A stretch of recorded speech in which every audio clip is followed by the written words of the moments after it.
nabi sulaymaan calayhi salaam nin ay deris ahaayeen macrifana ay ahaayeen ayaa maalin maalmaha ka mid a u yimid oo ku yidhi nebi sulaymaanow waxaan doonayaa inaad nagala soo qayb gasho aroos oo wiilkayga ayaa aroosanaya. nabi sulaymaan ayaa ka ajiibay maalintii ballanta ay ahayd markii uu soo baxay oo uu soo aaday arooskii ayaa waxaa dhex uga hor yimid nebi sulaymaan malakul mowt markaasuu ku yidhi xaggeed u socotaa nebi sulaymaanow. nabiyullaahi sulaymaan calayhi salaam ayaa malakul mowt ugu jawaabay waxa aan ku socdaa aroos la iga marti qaaday. ha yeeshee malakul mowt ayaa ku yidhi aniguba waxaan ku socdaa reerka arooska ah, ha yeeshee waxaan ugu socdaa arrin kale oo wiilka aroosaya ayay ajashiisu dhammaatay oo in aan nafta ka soo qaado ayaan doonayaa. arrintii ayaa ku adkaatay nabiyullaahi sulaymaan calayhi salaam markaasuu naftiisa la hadlay oo is yidhi maxaad ka tegaysaa arooskan murugada isku beddelaya oo wiilka aroosayba uu dhimanayo. markaasuu nebi sulaymaan iska laabtay oo uu gurigiisa ayuu ku laabtay.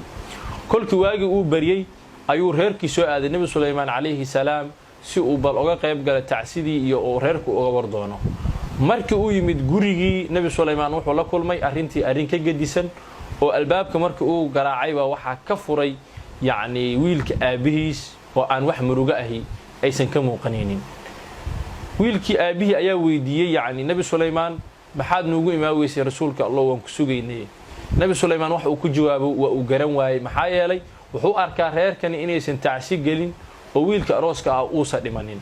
malakulmoodna uu ku yidhi ajasha wiilka oo go'day ayaan u socdaa inaan soo qaado. markii uu nebi sulaymaan uu maskaxdiisa isweydiiyey sida ay wax yihiin durba malakulmowt ayaa istusiyey oo ku yidhi nebi sulaymaanow ma waxaad isweydiinaysaa ballantii ama warkii shalay aan kuu sheegay oo aan suurto gelin. ha ayuu ku yidhi nabiyullaahi sulaymaan calayhi salaam. malakulmowt ayaa ku yidhi ajasha wiilka shalay ayay ku ekayd oo markiiba waxaan u socday inaan nafta ka soo qaado. ha yeeshee wiilka aabbihiis ayaa waxa uu sadaqo siiyey islaan masaakiina oo arooska ka soo qayb gashay oo bannaanka joogtay. islaantii ayaana ugu ducaysay oo tidhi arooskii aroosadaba cimrigooda allaha dheereeyey. oo ducadii ay ducaysay islaantaas darteed ayaa waxaa lagu dheereeyey ajasha wiilka.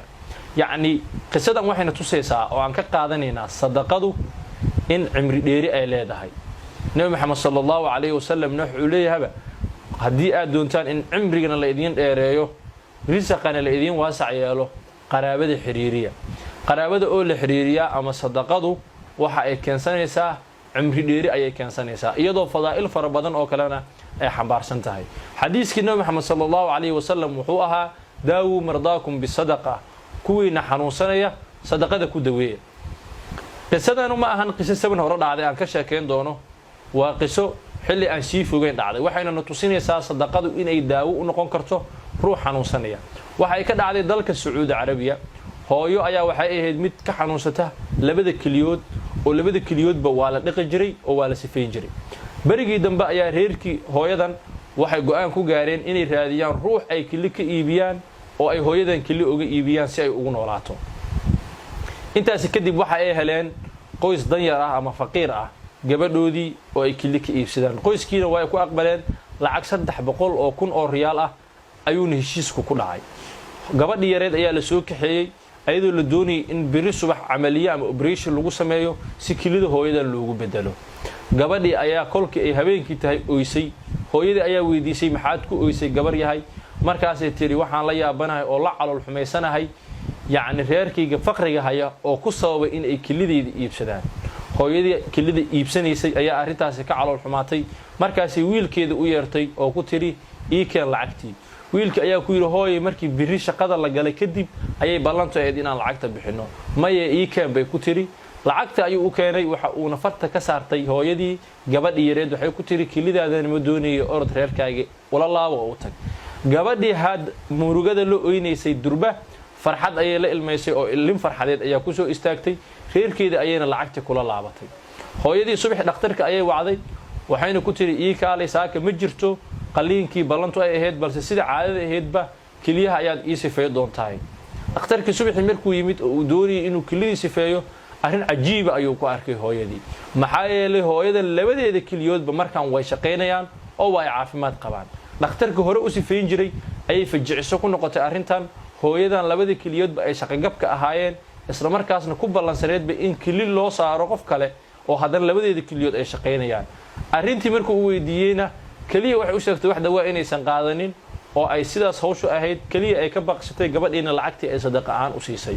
xadiiskii nabi maxamed sallallahu alayhi wasallam ee ahaa kuwiina xanuunsanaya ku daweeyay sadaqadu halkaas ayuu ka soo baxay oo aad ku arkaysaa, iyadoo marka horeba hubaal ay ahayd in hadalka nabi maxamed uu yahay mid xaqiiqa.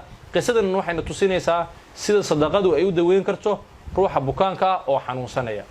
qofka marka uu dhinto kadib yani ilaahi subxaanahu wa tacaala aayad wuxuu ku leeyahay waxa hantida ood haysataan inta iina dhimanin ka hor la baxa, maxaa yeelay fayaquula rabbi lowlaa akhartanii ilaa ajalin qariib fa asadaqa wa akun min asaalixiin. haddii kale hadhow baad odhan doontaa rabbiyow haddii ajal yar aad ii dib dhigi lahayd oo cimriga in yar aad ii dib dhigi lahayd waan sadaqaysan lahaa.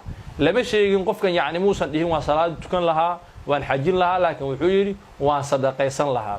culimmadu waxay leeyihiin halkaas waxayna tusinaysaa qofka markuu dhinto kadib sadaqada weynaanteeda ayaa la tusi doonaa. inta aanan dhimanin oo aan nool nahay hantida rabbi tabaaraka wa tacaala uu ina siiya haba yaraatee wax uun aan ka sadaqaysanno si adduunyadana aan ugu liibaano, aakhirana kuwa rabbi hooskiisa harsada aan uga mid noqonno.